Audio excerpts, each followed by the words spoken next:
is beating them. I think actually talking about Tech 3 Yamaha, we can now cross back to Qatar with a live interview with Hafiz Syrin. Which was the first experience with a MotoGP bike on a wet? Yes, we tried in wet condition on the last day because the team say we need to go out in the wet condition to see. It's not wet condition, is we put the water in the track and to see that we can proceed for next example. If next week the race day become rain, we are able to race or not. But for me, yes, I don't know what the situation is, coming more water, but we will see. Yeah. Well, the pre-season is over. It's now time to race. How do you see yourself in the MotoGP? Now I feel very good and I feel very confident with the bike. And step by step we understand the team and also the electronic. And yeah, I did a good job. And then I'm I think in the second rookie in the finish the test this year. So I hope I can be ready more in the race day. I think we are very good condition and I try to keep working hard in my physical when I back to home and to arrive very fresh and more ready. Thank you and good luck.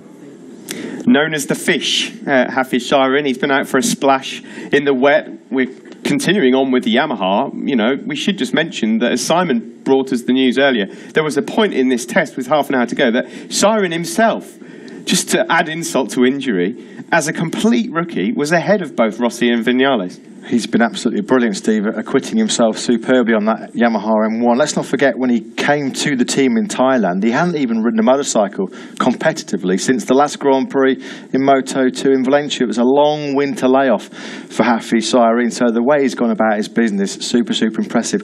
I think he's going to be a real surprise contender this year for a few points going places, maybe even knocking on the door of the top 10.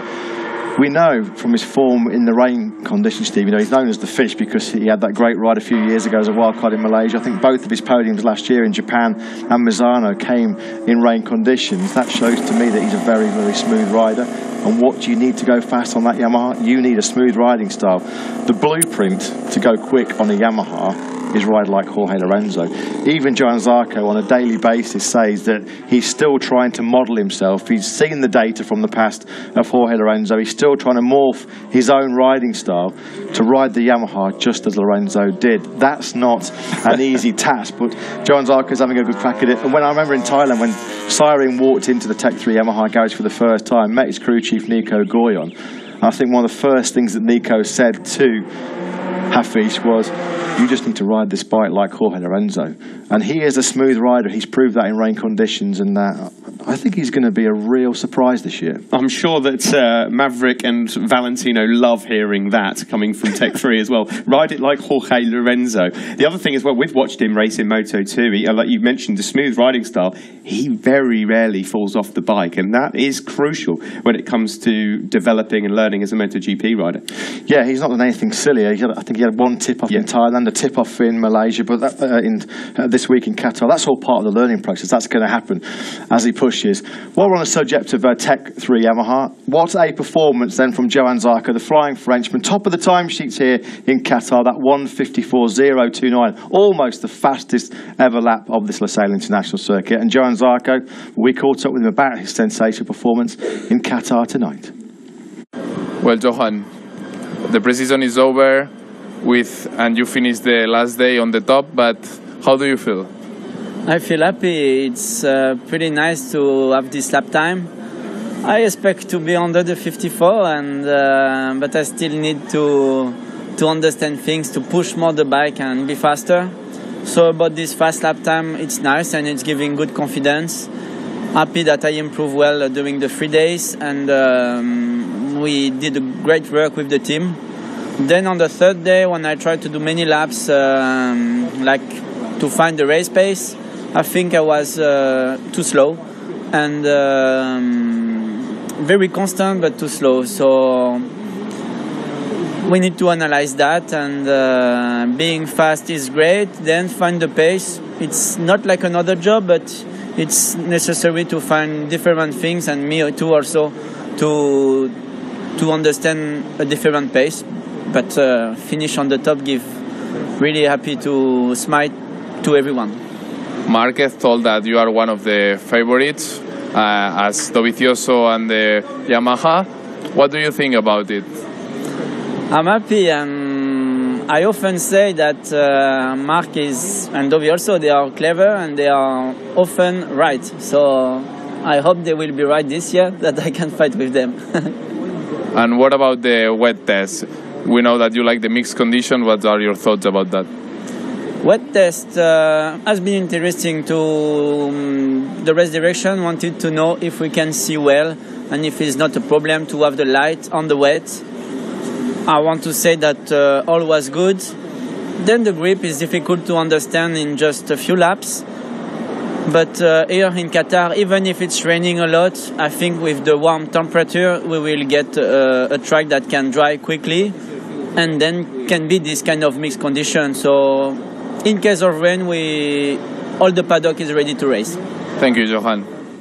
Thanks to Johan Zarco, then fastest here in the Qatar test in the lead up to the first Grand Prix of 2018. I don't know how much more praise we can heap on Johan Zarco, Matt, but when Marc Marquez and Jorge Espinos there talking to Johan was just alluding to the fact that Marc Marquez has said to Spanish television that he has two big rivals coming into this year, Andrea Dovizioso, pretty obvious, and Johan Zarco.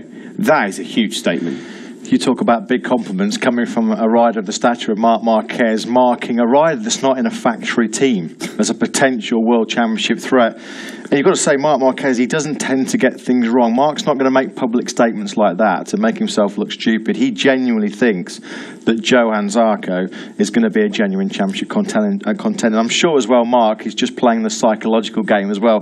Just a bit of needle probably with Valentino Rossi and Maverick Vinales, because they are, again, slower than Zarco. I just love listening to Johan Zarco talk. He said there he expected to be in the 153s. You know, that's what he expects from himself. He's got these such high targets. He's got unbelievable self-belief, unbelievable self-confidence, and again, brutal honesty for him. Yeah, okay, I've topped the timesheets with that brilliant lap of 154 flat, but I did that 17-lap long run and I was too slow.